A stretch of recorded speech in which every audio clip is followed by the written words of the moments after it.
Are you ready?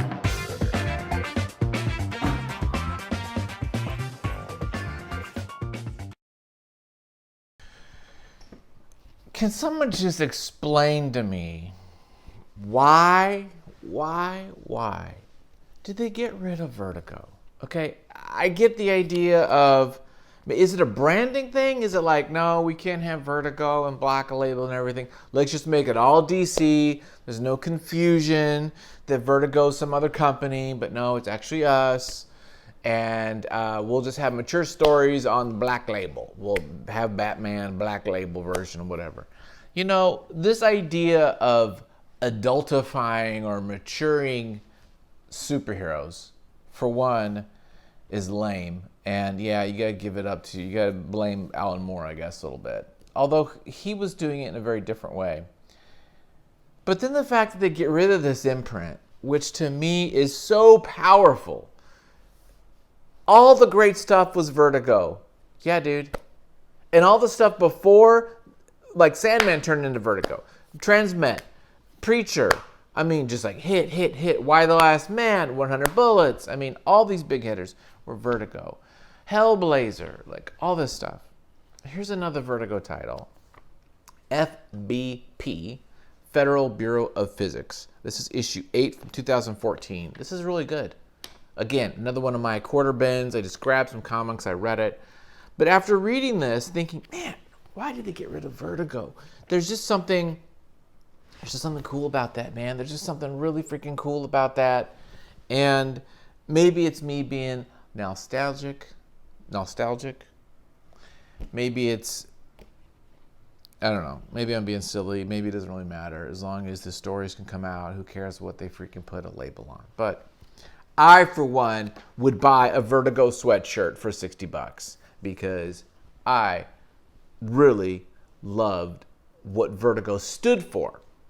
It stood for new, unique, non-superhero out there, you know? Man, this is the same year that Day Tripper came out. Okay, have you guys read Day Tripper? We should do a Day Tripper episode. Comment if you let me know. I'll do it if you say so. I go by comments, guys. If you comment, I'll do it. You guys know I do things according to comments. If you don't comment, then I keep going my path. Let's talk a little bit about this because it's pretty awesome. Let's do it. Oh, Vertigo. This book is by Simon Oliver and Robbie Rodriguez. This is issue 8. I do not know any of the first issue. I grabbed this in a quarter bin, but it's part 1. So that's kind of good. That means that potentially this is like a whole nother set of stories. So maybe this has got kind of an anthology vibe or a little story arc vibe, which makes sense because 7 issues is a nice little trade. You can sell for $20, whatever. And I'm sure that's what they were planning on. Now,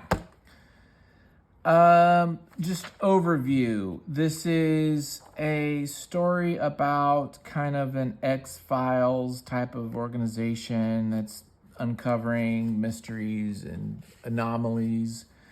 Group of scientists working together. There's these different research stations. One's in Alaska.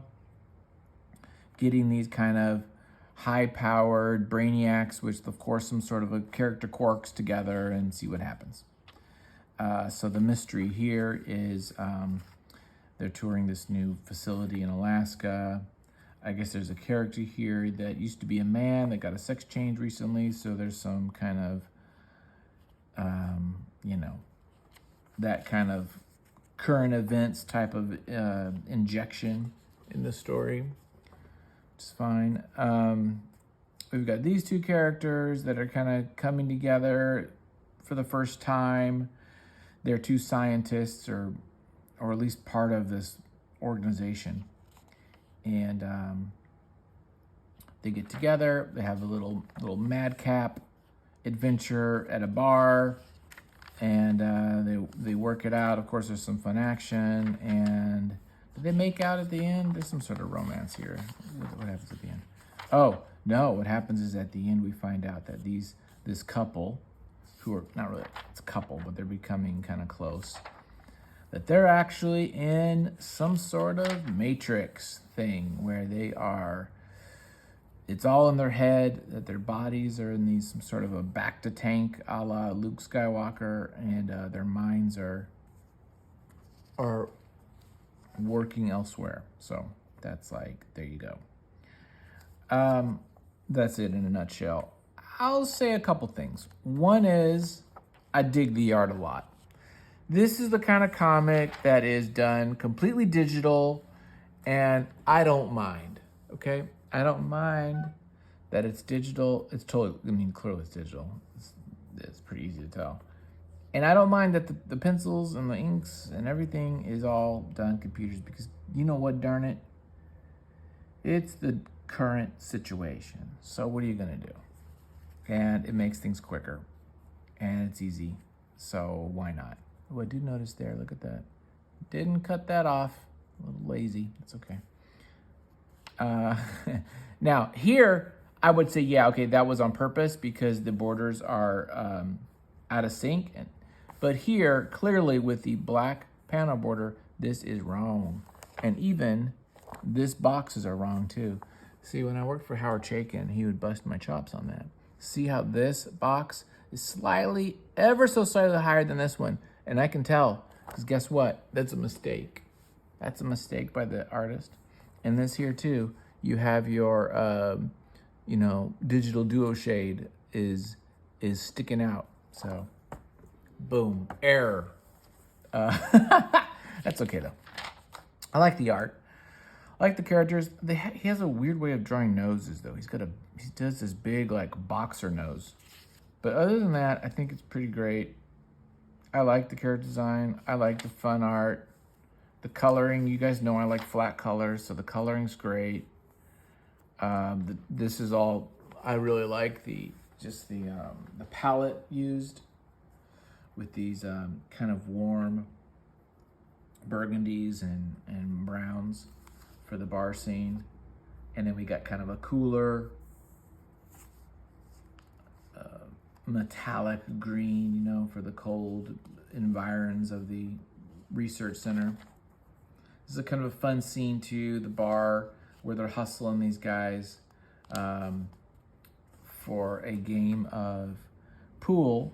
But intermixed, we have these ideas of multiverses, of different parallel paths, of different timelines. And so it's a story. It's kind of a fun little like action scene, but on top of that is layered this philosophy, right? Philosophy of multiple worlds and that kind of thing. I think that's what this is going for. A lot of writing does this.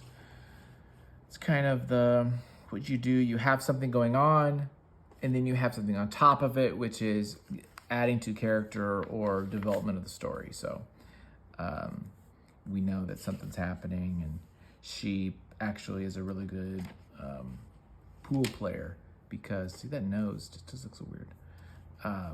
Because it's like a cat person. She's actually a really good pool person, or she's, from another dimension or something like that. And that's it. I like it. It was kind of fun. I would read more of these.